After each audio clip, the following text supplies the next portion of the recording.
नमस्कार, मैं रवीश कुमार। आज 23 फरवरी है। आज हिंडनबर्ग की रिपोर्ट आने की पूर्व संध्या है। 24 जनवरी को रिपोर्ट आई थी।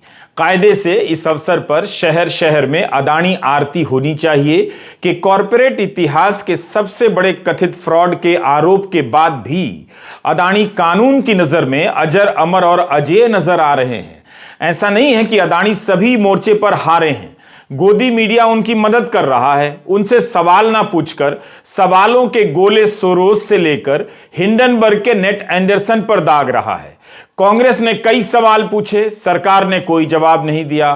फ्रॉड के आरोपों के बाद भी नहीं लगा कि अदानी जांच एजेंसियों से घिर गए हों, लेकिन कांग्रेस नेता पवन खेड़ा को जहाज से उतार लिया जाता है, पुलिस से घेर लिया जाता है, गिरफ्तार कर लिया जाता है। पवन खेड़ा और अन्य नेता कांग्रेस महाधिवेशन में हिस्सा लेने के लिए विमान से रायपुर रवाना हो रहे थे। दिल्ली पुलिस ने खेड़ा को जहाज से उतार लिया। प्रधानमंत्री को लेकर पवन खेड़ा का बयान क्या इतना बड़ा मामला है कि दिल्ली पुलिस जहाज से उतार ले? एयरपोर्ट पर अर्धसैनिक बल हरकत में आ जाएं? दिल्ली पुलिस ने कहा कि असम पुलिस की गुजारिश पर उतारा गया। कांग्रेस के नेता वहीं धरने पर बैठ गए। कॉरपोरेट के इतिहास के सबसे बड़े फ्रॉड का मामला सामने आया, लेकिन इस मामले में ईडी से लेकर सीबीआई तक सक्रिय नजर नहीं आती है। एक प्रवक्ता को जहाज से उतार लिया जाता है। अदानी से पूछना तो छोड़िए, उनके दफ्तर में चाय पीने तक भी कोई नहीं गया होगा। क्या यह साफ नहीं दिख रहा कि देश किस तरफ चला गया है?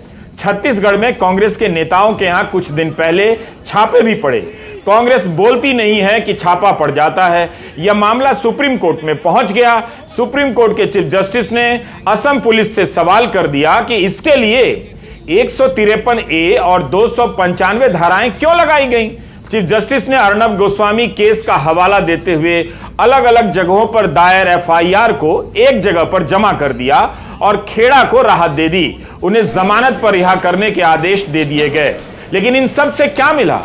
इतनी मेहनत अदानी की फाइल पर हो जाती तो पता नहीं क्या क्या मिल जाता।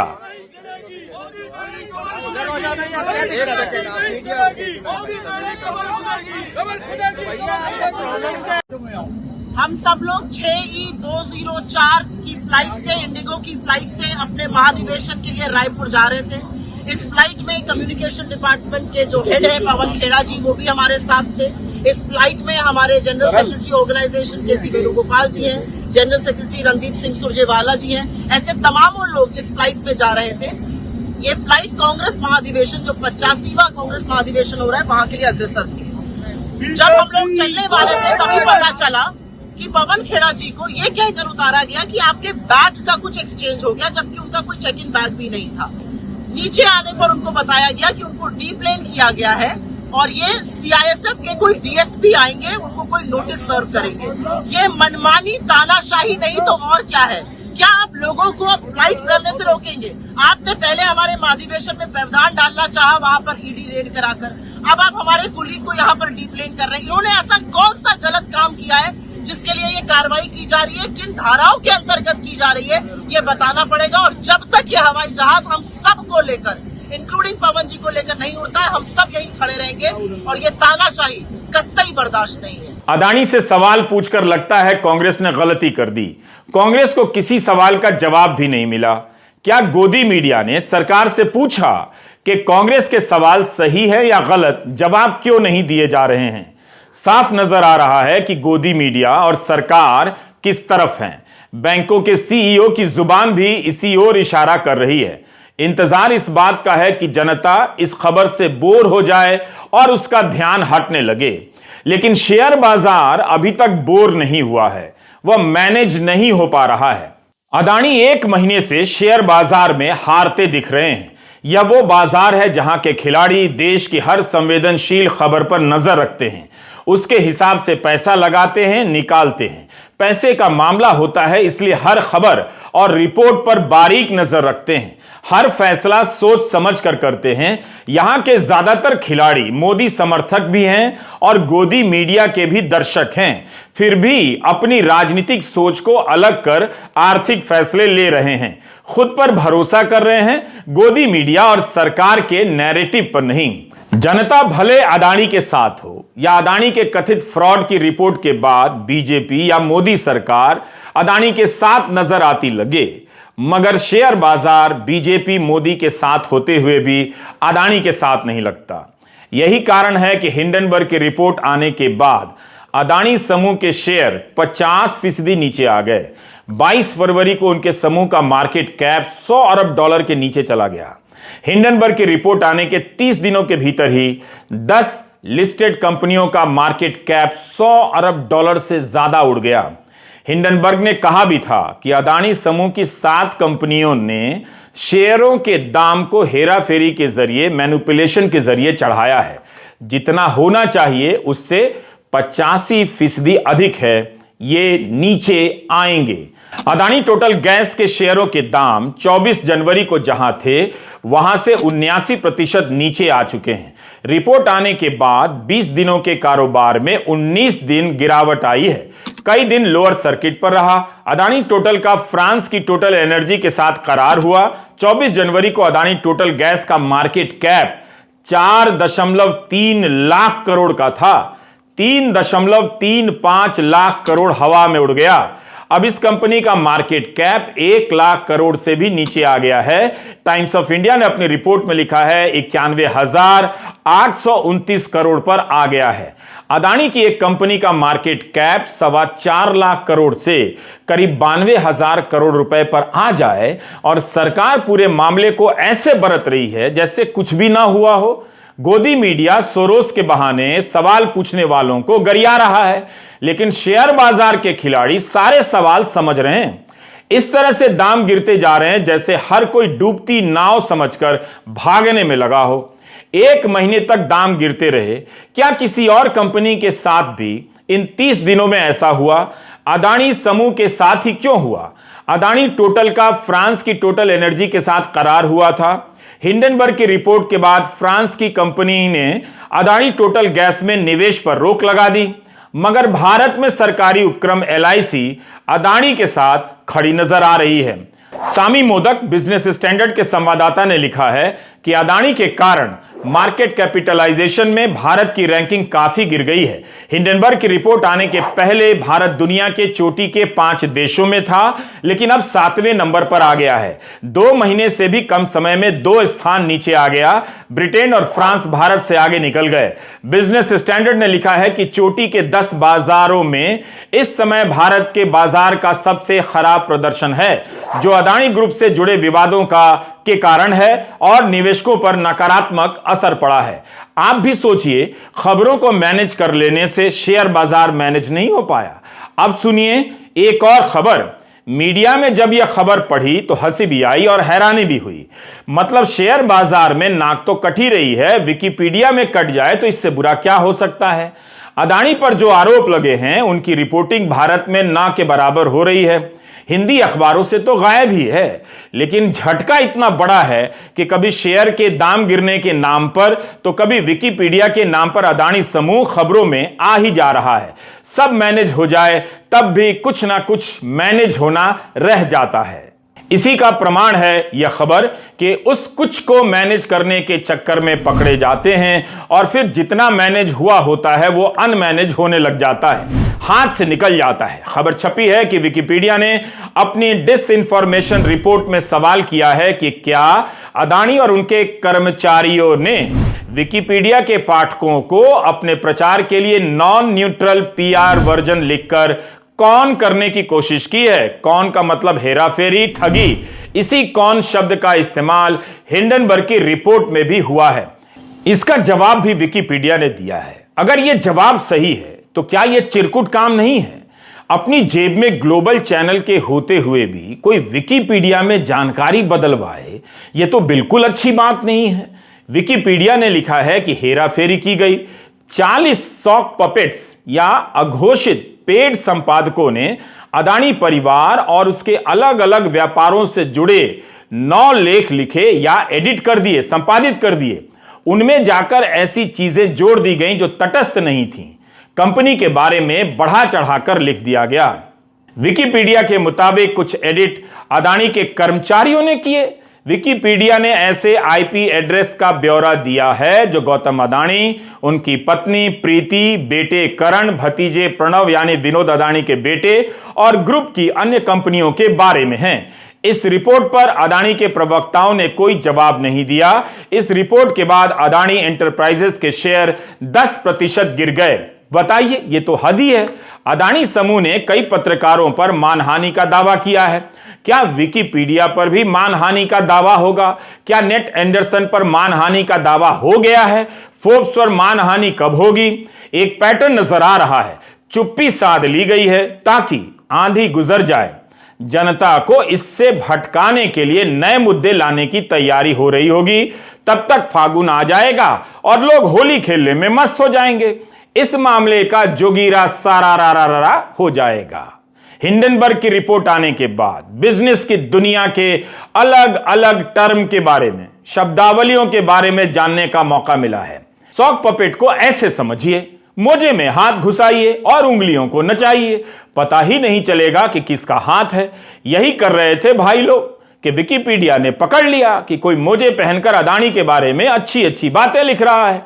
विकिपीडिया के इतिहास में कई अमीर लोग ऐसा कर चुके हैं, लेकिन विकिपीडिया ऐसी चोरी को पकड़ लेता है, ठीक वैसे जैसे हमारी पुलिस कंबल ओढ़कर भाग रहे चोरों को पकड़ लेती है। वैसे तो जयशंकर ने उस सच को कह दिया जिस सच पर पिछले 5 साल से तरह तरह से पर्दा डाला जा रहा था। कभी 5 ट्रिलियन के नाम से तो कभी 25 ट्रिलियन के नाम से झांसा दिया जा रहा था। अगर यही बात राहुल गांधी ने कह दी होती कि भारत चीन के सामने छोटी अर्थव्यवस्था है तो कितना हंगामा होता कि बेइज्जती करा रहे हैं। मगर जयशंकर ने कहा कि चीन भारत से बड़ी अर्थव्यवस्था है। बतौर एक छोटी अर्थव्यवस्था क्या भारत चीन से लड़ाई मोल लेगा? यह कॉमन सेंस की बात है, विदेश मंत्री की बात है, उनका बयान है। आखिर हम चीन को इतनी खुशी क्यों दे रहे हैं? पहले मोदी जी ने झूला झुलाया, अब जयशंकर कह रहे हैं कि आप तो बहुत बड़ी अर्थव्यवस्था हैं, हम छोटे लोग हैं। जब यह सच बोलने पर आ ही गए हैं तो यह भी बोल दीजिए कि अडानी बहुत बड़े हैं, उनके मामले में उठे सवालों पर हम नहीं बोल सकते हैं। बोल दीजिए, वरना दुनिया भर से खबरें तो आ ही रही हैं। ऑस्ट्रेलिया से खबर आई है, गार्डियन अखबार ने यह खबर छापी है। क्वींसलैंड के सरकारी कर्मचारियों और कॉमनवेल्थ बैंक के कर्मचारियों का पैसा लेकर कई फंड्स ने अपने रिटर्न बढ़ाने के लिए इमर्जिंग मार्केट में पैसा लगाया। इसी के तहत अडानी कंपनियों में भी पैसा लगा दिया। अब इन निवेशों का मूल्य पहले के मुकाबले काफी कम बताया जा रहा है। अगर अडानी के चक्कर में इनके बुढ़ापे का पैसा डूब गया तो पता चला कि ऑस्ट्रेलिया के क्वींसलैंड के सरकारी कर्मचारी हरियाणा के सरकारी कर्मचारियों के साथ मिलकर पुरानी पेंशन की मांग कर रहे हैं, कैथल और कुरुक्षेत्र के प्रदर्शनों में शामिल हो रहे हैं, लाठियां खा रहे हैं। प्रधानमंत्री मोदी ने संसद में जवाब नहीं दिया, संसद के बाहर जवाब नहीं दिया। 24 का चुनाव जीत जाएंगे तो कहने लग जाएंगे कि जनता ने जवाब दे दिया। अगर यही जवाब है तब फिर किसी सवाल का कोई मतलब नहीं रह जाता। इसी तरह से सरकार अडानी के मामले में दिस दैट करके बचना चाहती है, दिस दैट, मगर हेयर एंड देयर से खबरें आ जा रही हैं। जॉन रीड और बेन्यामिन पार्किन की रिपोर्ट फाइनेंशियल टाइम्स में छपी है।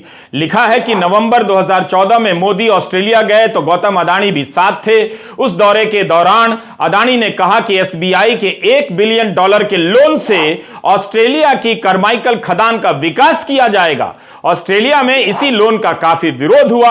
2015 में मोदी बांग्लादेश गए। उस दौरान अडानी पावर ने बांग्लादेश पावर डेवलपमेंट बोर्ड के साथ एक समझौता किया। इसके तहत उन्हें भारत के कोयले के पावर प्लांट से $2 बिलियन की कीमत की पावर सप्लाई दी जानी थी। अखबार के कहने का मतलब है और लिखता भी है कि अडानी समूह का मोदी के साथ लंबा संबंध रहा है। हाल के वर्षों में म्यांमार से इजराइल तक अडानी को काम मिला है। यही सवाल तो राहुल गांधी ने पूछा, लोकसभा में पूछा कि प्रधानमंत्री के साथ अडानी कहां गए। प्रधानमंत्री के दौरे के तुरंत बाद उन देशों में अडानी कहां गए और कितने देशों में गए और उन्हें कहां कौन सा काम मिला। जवाब नहीं आया। फाइनेंशियल टाइम्स ने राहुल के सवाल छाप दिए हैं कि अब भारत की विदेश नीति नहीं है, अडानी की विदेश नीति है। क्या हिंदी अखबारों ने राहुल के ये सवाल छापे हैं? आप चेक कर सकते हैं। बात बांग्लादेश की हो ही गई तो इससे जुड़ी खबर कुछ दिनों से छप रही है, वो भी बता देते हैं। बांग्लादेश के पावर बोर्ड ने अदानी समूह को लिखा है कि वे अपनी दरों को कम करने पर विचार करें। 2018 में बांग्लादेश पावर डेवलपमेंट बोर्ड बीपीडीपी ने अदानी पावर के साथ एक समझौता किया, जिसके तहत बांग्लादेश के लिए बिजली झारखंड के गोड्डा के पावर प्लांट में पैदा होगी। उसके लिए कोयले की कीमत $400 प्रति मीट्रिक टन मांगी गई, जबकि बांग्लादेश मान रहा है कि $250 प्रति मीट्रिक टन से ज्यादा नहीं होनी चाहिए कीमत। पिछले महीने भारत के विदेश मंत्रालय ने इस पर कहा कि यह डील एक संप्रभु सरकार और एक निजी कंपनी के बीच में हुई है, सरकार इसमें शामिल नहीं है। राष्ट्रवाद का एक शानदार नमूना है यह मामला। झारखंड में बिजली पैदा होगी, झारखंड में कोयले के खदान भी हैं, मगर कोयला आएगा ऑस्ट्रेलिया के करमाइकल के खदान से। काश भारत के कोयले में जरा भी स्वाभिमान होता, अपनी क्वालिटी सुधार लेते, ताकि ऑस्ट्रेलिया का कोयला उनके मोहल्ले में आकर बिजली पैदा नहीं करता। फाइनेंशियल टाइम्स ने लिखा है कि दिल्ली की हुकूमत हमेशा से ही प्राइवेट कंपनियों को कूटनीतिक संबंधों और आसान पैसे के सहारे धंधे दिलवाती रही है। अखबारों की बातों से, फाइनेंशियल टाइम्स की बात से यह भी मतलब निकलता है कि बुनियादी ढांचों के विकास में अक्सर दो देशों के बीच समझौते होते रहे हैं, लेकिन एक बहुत बारीक अंतर होता है। कई बार उन समझौतों की आड़ में किसी एक को फायदा पहुंचाया जाता है, मतलब जो दीवाने खास है उसका ही तो राज है। विनोद अदानी के बारे में खबर छपी है।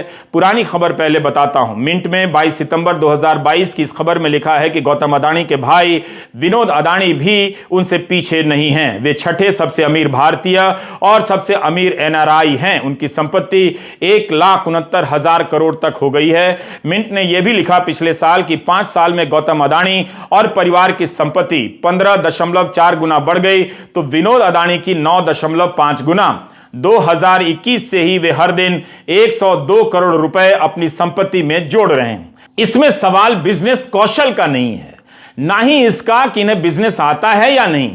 सवाल है कि क्या इनके बिजनेस में गुप्त कंपनियों के जाल का कोई खेल है? अगर खेल है तो क्या वो अपराध है? पैसे का सोर्स क्यों अज्ञात है? अदानी कैसे हैं, अच्छे हैं या बुरे हैं? मेहमानों को चाय पिलाते हैं या केक खिलाते हैं? यह सब सवाल यहां मायने नहीं रखता है।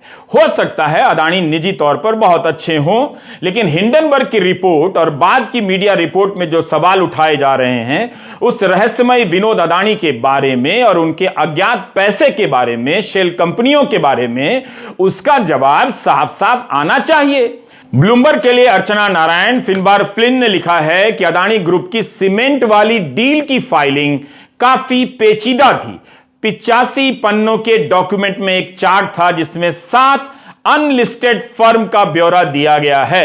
ये सभी ब्रिटिश वर्जिन आइलैंड, मॉरिशस और दुबई में रजिस्टर्ड हैं। सभी के तार आपस में जुड़े हुए दिखाई देते हैं और इनमें से एक सीमेंट कंपनी के शेयर खुले बाजार में खरीद चुकी थी, लेकिन इनका अंतिम लाभकारी पक्ष ग्रुप के रूप में चेयरमैन गौतम अदानी नहीं, बल्कि उनके बड़े भाई विनोद और उनकी पत्नी रंजनबेन अदानी दिखाए गए हैं। ब्लूमबर्ग ने यह भी लिखा है कि गौतम अदानी की कंपनी में विनोद अदानी किसी पद पर नहीं है, मगर कंपनी के सबसे बड़े अधिग्रहण में विनोद अदानी का नाम आना दिखा रहा है कि इस पूरे साम्राज्य में विनोद अदानी का हाथ है। जब ये लोग बड़ा बिजनेस करते हैं, अधिग्रहण करते हैं, तो कई सारी छोटी छोटी कंपनियों के जाल का इस्तेमाल करते हैं। अदानी समूह के कागजात के अध्ययन से पता चलता है कि विनोद इस पूरे मामले के केंद्र में दिखाई देते हैं। ब्लूमबर्ग ने लिखा है कि अदानी समूह का मतलब ही है विनोद, गौतम और राजेश अदानी। पिछले साल गौतम अदानी पर एक जीवनी प्रकाशित हुई पेंगुइन से। प्रिंट वेबसाइट पर इसके विमोचन की खबर छपी है। यह आधिकारिक जीवनी नहीं है। इस कार्यक्रम में गौतम अदानी भी नहीं थे, ना ही अदानी परिवार ने इसे मंजूरी दी है। मगर गौतम अदानी पर किताब लॉन्च हो और 20 लोग भी ना आए, यह भी अजीब है। प्रिंट की रिपोर्ट में है कि दिलीप चेरियन ने तंज में कहा कि किताब लॉन्च करने के लिए इतने बड़े हॉल की जरूरत नहीं थी, ड्राइंग रूम में ही चर्चा हो जाती। बुक लॉन्च में गौतम अदानी नहीं थे, वरना गोदी मीडिया के एंकरों से ही हॉल भर गया होता।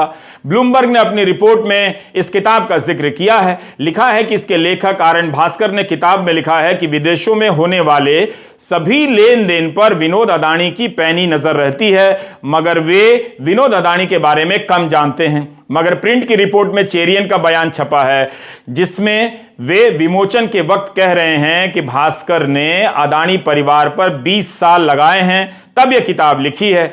इतना समय लगाने के बाद भी उन्हें विनोद अदानी पर लिखने के लिए कुछ खास नहीं मिला। क्या यह बात आपको पच जाती है? भास्कर ने कहा कि विनोद गौतम अदानी के पिता के जैसे रहे हैं, मगर आज दोनों बराबर हैं। उनसे मुलाकात हुई है और पाया है कि दोनों के रिश्तों में काफी गर्माहट है। हिंडनबर्ग जयंती की पूर्व संध्या पर इतना ही। जब सब मैनेज ही हो जाना है तो क्यों मेहनत करनी है? अदानी के पक्ष में लेख छपने लगे हैं, अच्छी अच्छी राय ठेली जा रही है कि अदानी इस मौके का लाभ उठाकर अपनी कंपनियों को ठीक कर लें, गड़बड़ियों को सुधार लें। ऐसा लग रहा है जैसे कुर्सी और पर्दा गलत खरीद लिया हो, उसे बदल देना है।